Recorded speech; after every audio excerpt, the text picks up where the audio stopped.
लिखे अंकों का प्रयोग करते हुए 8 अंकों की सबसे बड़ी और सबसे छोटी संख्या लिखो। 2 पार्ट में दिया है, ये क है और इसका ख है। पहले हम क हल करते हैं। देखो 8 अंकों की सबसे बड़ी संख्या, मैं पहले ही बताया कि 8 अंकों की सबसे बड़ी संख्या जो है, संख्या लिखेंगे तो क्या करेंगे, जो सबसे बड़ा है उसको पहले लिखेंगे, ठीक है ना।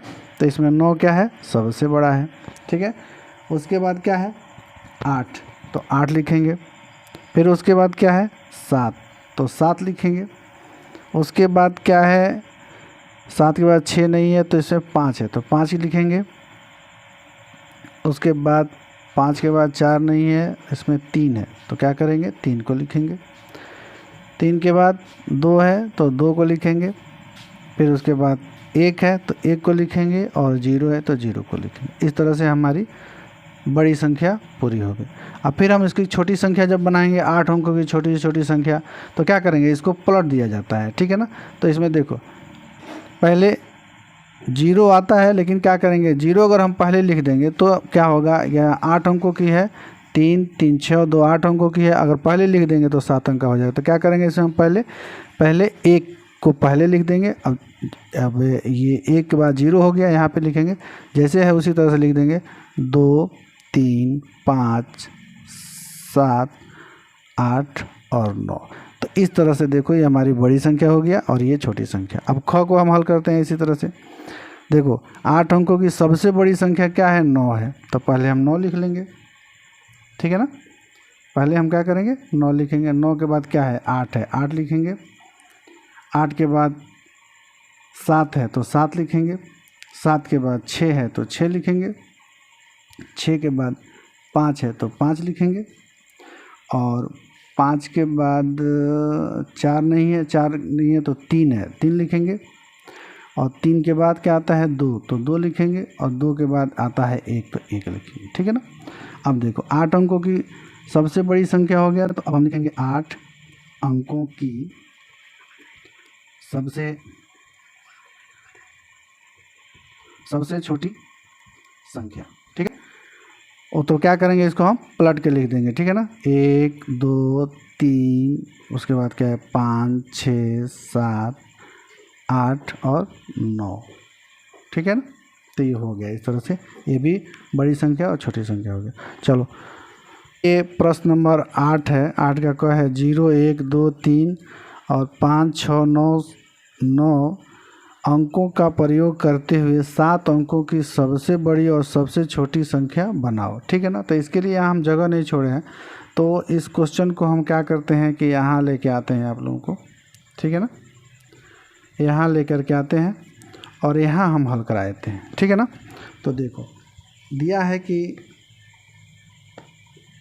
7 अंकों की, ठीक है ना। तो हम यहाँ पे लिख रहे हैं कि 7 अंकों की सबसे बड़ी संख्या, ठीक है ना, सबसे बड़ी संख्या, ठीक है ना। तो सबसे बड़ी संख्या में देखो फिर उसी तरह से हल करेंगे। 9 है तो पहले 9 लिखेंगे। 9 के बाद 6 है तो 6 लिखेंगे। 6 के बाद 5 है तो 5 लिखेंगे, ठीक है ना। 5 के बाद अगर यहाँ 3 है तो 3 लिखेंगे, ठीक है। यहाँ 2 है तो 2 लिखेंगे। उसके बाद 1 है तो 1 लिखेंगे, फिर उसके बाद 0 है तो 0 लिखेंगे। तो इस तरह से हमारी बड़ी संख्या हो गई, ठीक है ना। और उसमें क्या रहा है छोटी संख्या, तो देखो छोटी संख्या ये बना के दिया ही है, ठीक है ना, केवल घुमा के दिया है। तो क्या करेंगे हम पहले ही मैं बता चुका हूँ, पहले 1 लिखेंगे, फिर 0 लिखेंगे, फिर 2 लिखेंगे, फिर 3 लिखेंगे, फिर 5 लिखेंगे, फिर 6 लिखेंगे और 9 लिखेंगे। तो इस तरह से ये बड़ी संख्या और छोटी संख्या वाला हल हो गया, ठीक है ना। अब आते हैं इसका हम ख हल करते हैं, ठीक है ना। ख में देखो दिया है कि नीचे लिखी संख्याओं में 3 का स्थानीय मान कितना है। तो स्थानीय मान निकालने के लिए मैं पहले ही बताया, तो 3 का स्थानीय मान पूछा है, तो यहाँ से इस 3 का स्थानीय मान पूछ रहा है, यहाँ इस 3 का स्थानीय मान पूछ रहा है, और यहाँ पे दो 3 का स्थानीय मान है। देखो एक ये 3 है, ठीक है ना, और एक ये 3 है, इसका स्थानीय मान निकालना है। तो हम क्या करेंगे, इस 3 का स्थानीय मान को क्या, 3 का स्थानीय मान पूछा है तो 3 हो ही गया। उसके बाद 1 2 3 अंक है तो हम 3 जीरो लिख दें, या इकाई दहाई सैकड़ा हज़ार 3000 लिख दें। बात एक ही है। यहाँ पे देखो इकाई दहाई सैकड़ा हज़ार तो 3 है, 3 के बाद हम इसको 3000 लिखेंगे, या 3 के बाद जितना अंक है उतना जीरो लिख देंगे, ठीक है ना।